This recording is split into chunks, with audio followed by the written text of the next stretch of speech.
Good morning, everybody. It's Big Daddy, and we're talking to Stanley Cup champion coach. And something a lot of people may not know. You're fourth all time in wins. But more importantly, let's everyone say hello to Coach Barry Trotz of the New York Islanders. How you doing, Coach? I'm doing great. How are you? How was the Thanksgiving? Thanksgiving was great. As always, plenty of food, plenty of turkey coma afterwards, and then try not to do it again 2 days, two times in one day. So I've gotten pretty good at that. So I've dropped a few pounds since the last time you saw me. We haven't seen each other since I think February. Exactly. I think we met with my agent Gil Scott and you, Yeah, and yeah, that was over dinner. So yeah. so I've dropped about 60 something pounds since you last saw me. I know. I was going to mention that just before, but that's fantastic. I think that's great. Health wise, COVID's done some great things and some bad things for this time. Good thing is we're probably a little more in tune to our fitness and what have you, just because we've got more time. Yeah, I think the coronavirus diet started me off on the right path to get going and lead a healthier lifestyle after not being able to eat, and then cutting it back and refining what I was eating. So and having a great workout partner, getting up every morning. We're in the gym by 6 to get it out of the way so it doesn't affect. There's no excuse for not getting it in because we're going early. Yeah, for sure. So, but anyway, so one of the things that a lot of fans, there's a lot of sports fans out there, and some follow football, some follow hockey, some follow baseball, some follow basketball, and the one thing I always wanted to do is introduce people like yourself, because one, you're successful, two, you're a leader, and I'll tell you, three, I could say this honestly, how many people welcomed you and were so happy that you were named coach, and you've done great things already. And I mean, I know your ultimate goal is to win Stanley Cups and championships and all that, but I think you're taking the team in the right direction. Well, I appreciate that. I think one of the decisions to obviously come to the island was to get an opportunity to. I always consider myself a builder, and obviously with the change, losing, there was a year of losing John Tavares and the uncertainty of the building and all that, but getting a chance to work with ownership and Lou Lamoriello, who I really didn't know very well at all, and just trying to, another challenge. I thought there were some good pieces here, and I still believe that. So we've been able to. A lot of coaches will say, and I overuse this term too, is change the culture. It wasn't really changing the culture; it was just changing mindset, understanding how good you can be. I'm not a big believer in overachieving. A lot of people thought that we overachieved our first year, and then last year as well. And I don't think I'm a big believer in overachieving. I believe in getting a group of men to collectively play as close to their potential as possible, and that's the difficult thing in coaching, I think. Well, I think the one thing that you brought to the table with this team is excitement. I mean, people were excited. People were talking Islander hockey. People saw the difference, and me being that I'm in the sports world, but on the other side of it, where I work with the teams and players, you feel the buzz, you get to see the buzz, and you hear, people talk, and everybody always wants to be affiliated with a winner. So you're on your way, and kudos to you, because you have changed the environment, and I think people now actually believe, hey, we could win, we could do this, Yeah, no, I think part of it is, you want the fans, I think, as every coach, every player wants to we get the energy from the fans, and there is a pride in the jersey, the crest. I mean, the Islanders have such a great tradition. Um, I remember when I first started coaching, and I was in the minor leagues, and the Islanders were still had that mystique of it coming off the four cups, and there was a mystique about how hard they work, how are you going to beat them. They had great leadership, and obviously Al Arbor uh, was a coach at the time, and a tremendous coach. And I looked up to how do you get your teams to play like that? And to me, um, the Islanders have had some turbulent years since I'll say the glory days of Al Arbor and the four cups. But there's some great pieces that have come about, starting with the ownership. Scott Malkin and now Lou Lamoriello is one of the best I've seen at getting teams and organizations very focused and single-minded in winning. And that's what we've been able to do in a short time, establishing a winning tradition. There's only going to be one happy team every year and one happy fan base. And sometimes you got to go through a lot of misery. Even during the glory years of the Islanders, they had to go through a lot of miseries where I'll say, maybe didn't get to their goal when they thought they should. And we did that in Washington as well. You saw that in Tampa. They've had some struggles, but getting over that group over the hump. And I think from our standpoint is building something so that we can be a threat every year. And there's going to be some years they're going to have bigger disappointments. I mean, right now we can only take two more steps based on where we finished last year in the bubble. And that is winning the conference and then winning a Stanley Cup. So, anything below that is going to probably be a little bit of disappointment. So, but that's okay. I think if you want to play meaningful games late, that is a privilege and that is something that I think you have to respect, and something that you want to do every year. So that's our goal, is to try to get to those levels every year and beyond. So that's our goal, is to get past where we were last year. And now you have Lou Lamoriello getting celebrities like Rick Pitino to buy season tickets. Now you got more pressure on you. Oh yeah, well, there's lots of coaches. I mean, that's the great thing about I think coaches, that we understand. That's where I think Lou is exceptional at. Is you think about Lou's background. Lou has been a coach. He's been a director at the university. AD. He's coached internationally. He's coached in the NHL some games, but he's managing the NHL, and he's been a big part of it. So he understands what coaches go through. It's a thankless job. I think we get way too much credit when we do, and we get too much blame. It's just that comes with the job description. So now you have this new building coming up. That looks fantastic, by the way. I've driven past it. It's gone up very, very quickly, and it's going to be exciting to see when that's all open and ready to go. And now you have a home, which is really your home, because you're on the island and you're not going all the way to Brooklyn, or you're not playing somewhere that you don't want to be. And the fans, I'm sure, are excited to have their own building, because, like you say, you draw energy from the fans. Well, when you have your fan base there, I mean, that's, as we say, home field advantage, home court advantage.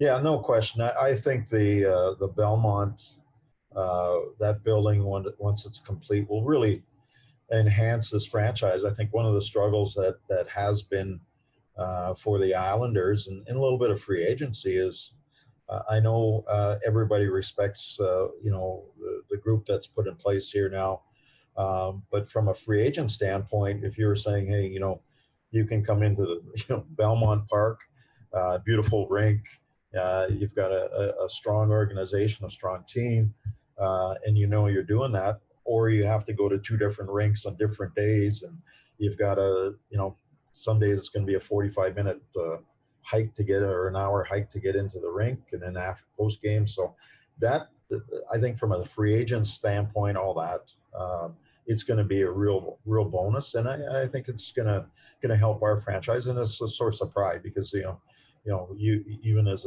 players or coaches, where do you play? And well, we sort of play here sometimes, and sort of play here other times. It doesn't translate as well when you're trying to sell what you're trying to do with your program. Yeah, and you mentioned earlier the bubble. Let's talk about the bubble. That was, I'm sure you've got about 100 different scenarios and stories in relation to the bubble. So tell us a little bit about that experience. Well, the bubble, we had to form our own bubble within our own community before we even, and that's in the Long Island area. Obviously, I live in Garden City, so a lot of the players, the coaches, I mean, we stayed together. My coaching staff that were in town, we had supper at my house almost every night, barbecuing in the summer. So it worked out fine. And a lot of the players did the same thing. Where they all met at one or two places, and they had a barbecue every night to create their own bubble. And then getting to the bubble in Toronto was unique. Obviously, we weren't part of the top 5 teams out of the 12. So we were at a very nice hotel, a Royal York, very big hotel, probably about 600 rooms, and there was, obviously the NHL people as well as the 7 teams. And as we went along, it was great. It was fine. Everything was done we ate well. We had great rooms, all that. I think it was a little more of a mental challenge, is that we were in the middle of the city, surrounded by fences, and I call it a little bit of white collar jail, where we were treated very, very well, but you could see everybody around you was carrying on and moving around, and we were sort of in lockdown. And really the toughest part was really the only place that you could get outside. It was a cemented area, sort of a patio, surrounded by concrete. So we never really saw a whole lot of green for the first couple of weeks. And then as teams kept falling off, we ended up being the last team in this very big, beautiful hotel. And I sort of laughed at is that when we got right down to the sort of the last couple of days, and we were the only team there. I mean, there's 600 plus rooms in that hotel, and there's really about 55 or 60 people in the hotel. So you could go downstairs and see one person in the lobby, and that was the person behind the desk. So I sort of made a joke that I think I saw a little girl riding a bicycle down the end of the hallway like The Shining. There was no one there, but it was a great start, and it was great for teams. It was almost they gave you your own floor, so we had obviously the big ping pong tournament and all that. So it was fantastic. I think from a team bonding standpoint, our team is so close, which is a real advantage to us. But it really helped some of the new players that, obviously, and Andy Green became a bigger part of our team. He felt more comfortable. Pajot, Ilya Sorokin, who came over but was ineligible to play. It was fantastic for those guys to experience that. And then obviously when we got into the quarterfinals, we were moved to the Hotel X, which was right on the water of Lake Ontario. So you got to see some outside, and there was actually a little bit of a grass area.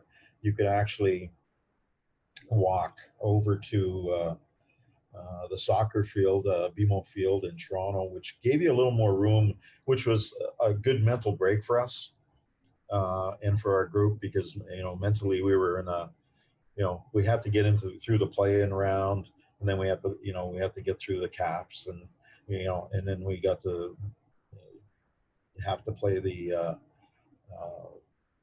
Flyers in that 7-game series, and that was it gave us a little different perspective, and also a little mental break getting over to Hotel X.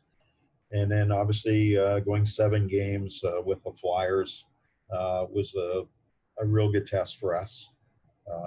And then I wish we would have had another day just to get from we had the late game up late. They got us up early, and we flew to Edmonton and basically played the conference final the next day with Tampa already sitting at Edmonton. So we didn't have much chance in that first game, and we sort of recuperated a little bit, and we're much better in the game two. And so we dug ourselves a hole right off the bat. But I thought we, as the series went on, I thought we were getting ourselves back into it.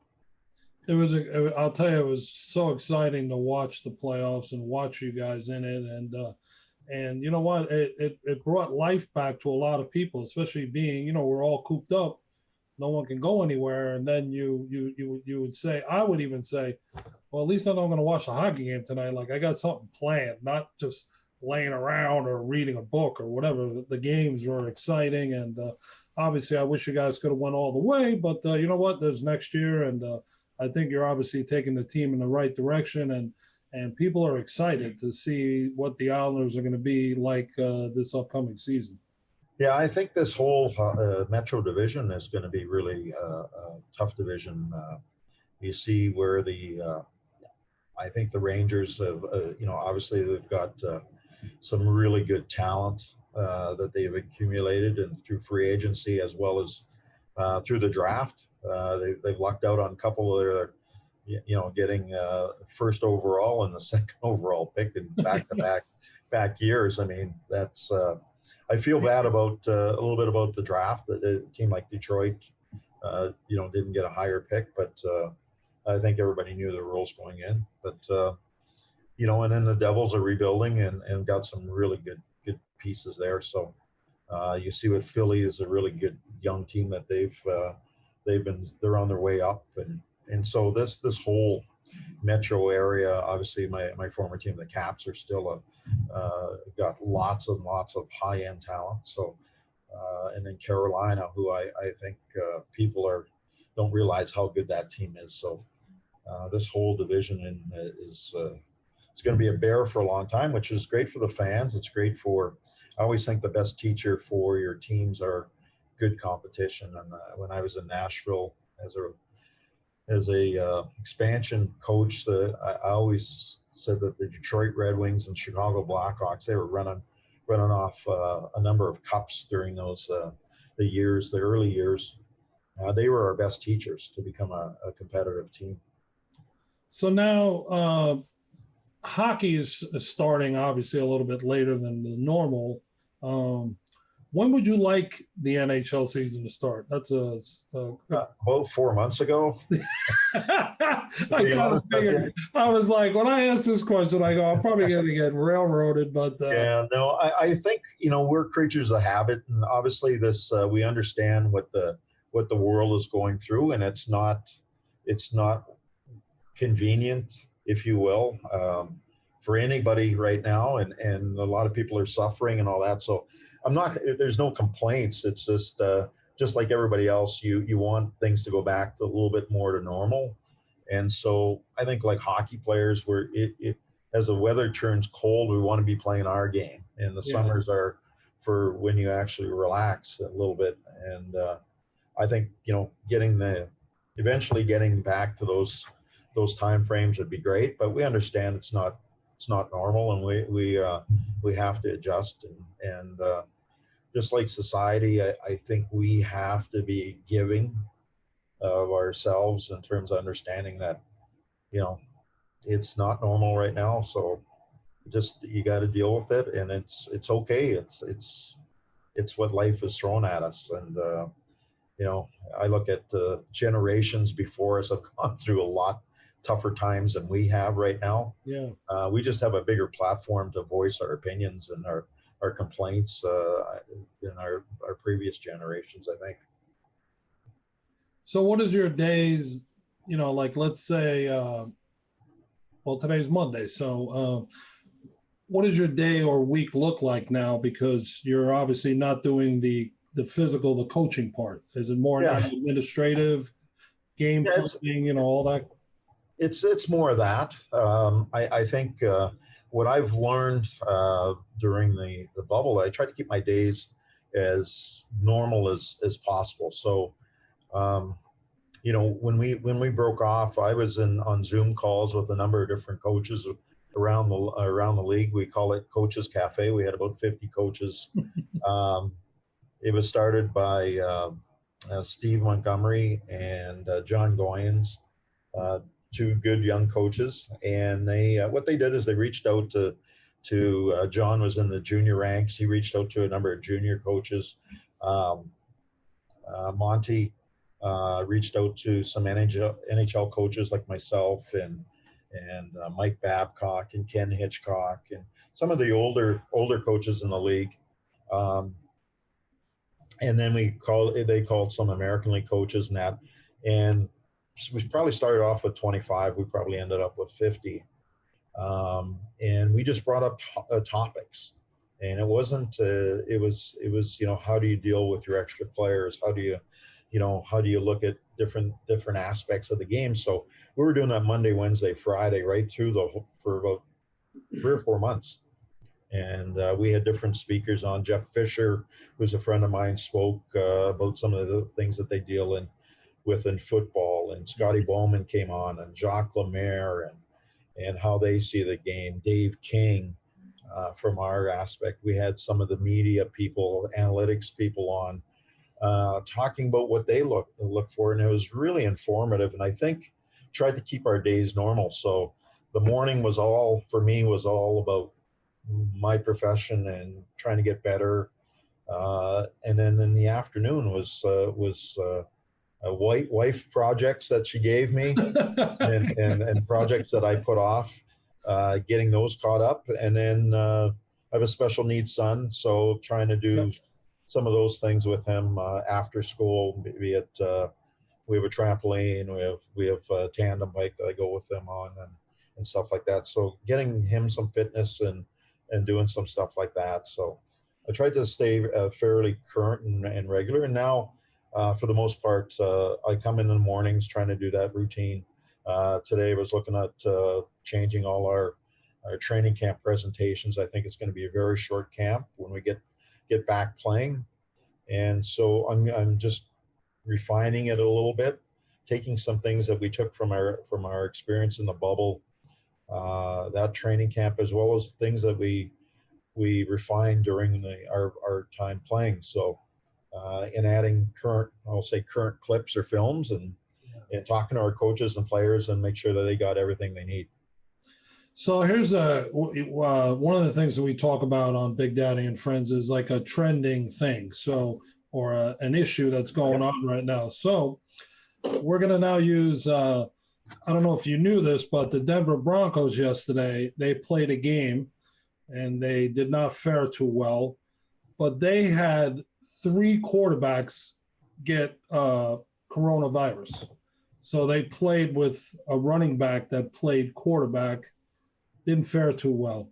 So my question would be, what if both your goalies went down? Who would you play with if you had a game that day? Well, obviously in the NHL, I think we can go 3 deep on goalies, which is fortunate. But if we weren't able to, I'll tell you what, I'd have to go down my roster. I don't know if there's anybody who has played goal. We might have to sign our equipment assistant who has played goal I think in college. He might have to go in net, but it'd be difficult. I understand what happened in Denver. They broke.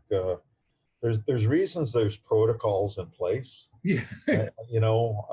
And so it's really on the individual and it's on the team. I mean, we have to hold these protocols. I mean, if they don't, then you're holding up the whole league. So having the NFL make them play, I think, is the right thing to do.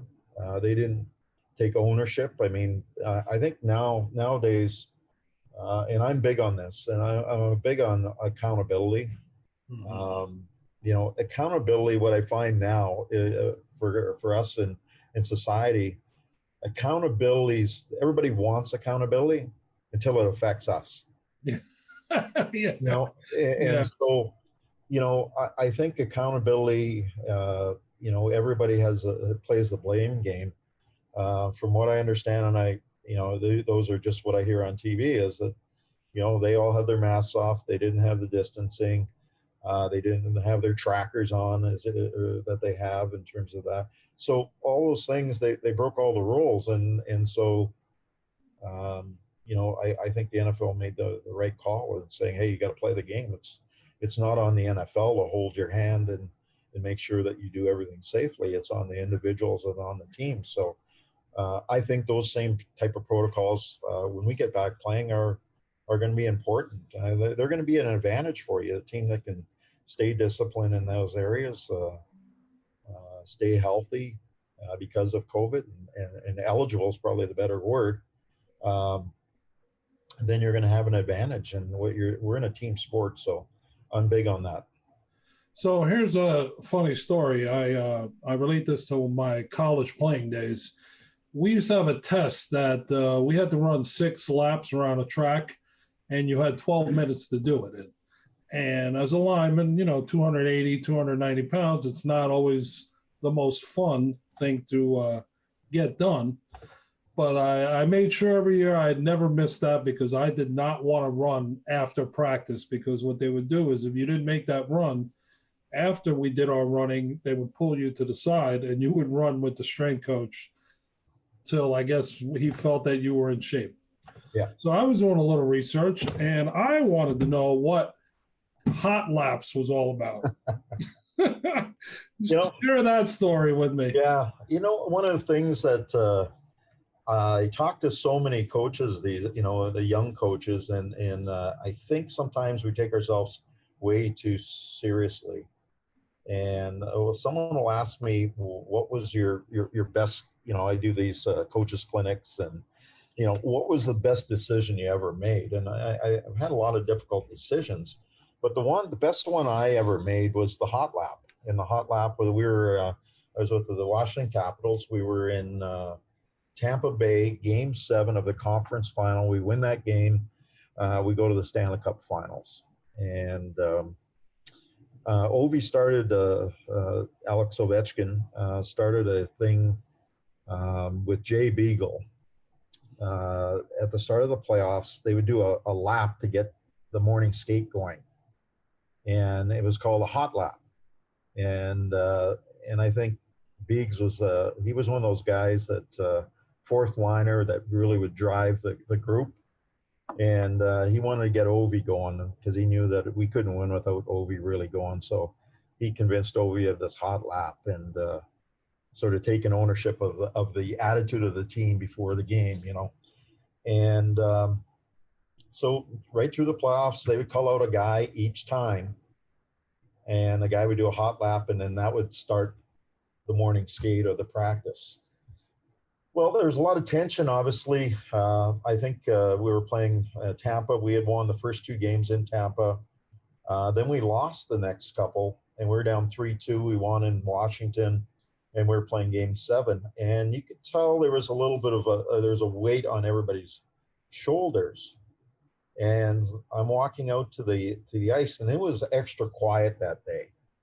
It was extra quiet. And as I'm walking out, I'm thinking, they're nervous, because usually I can hear some chattering and some guys cutting up a little bit, and it was a little extra quiet. So I had a feeling as I was walking out, there was a little bit of tension, and also I think they were looking for something to sort of loosen the tension a little bit. So as I'm walking out, I look at Ovi and I said, "Who's got the hot lap?" And he's like, I says, you're looking at me, you want me to do it?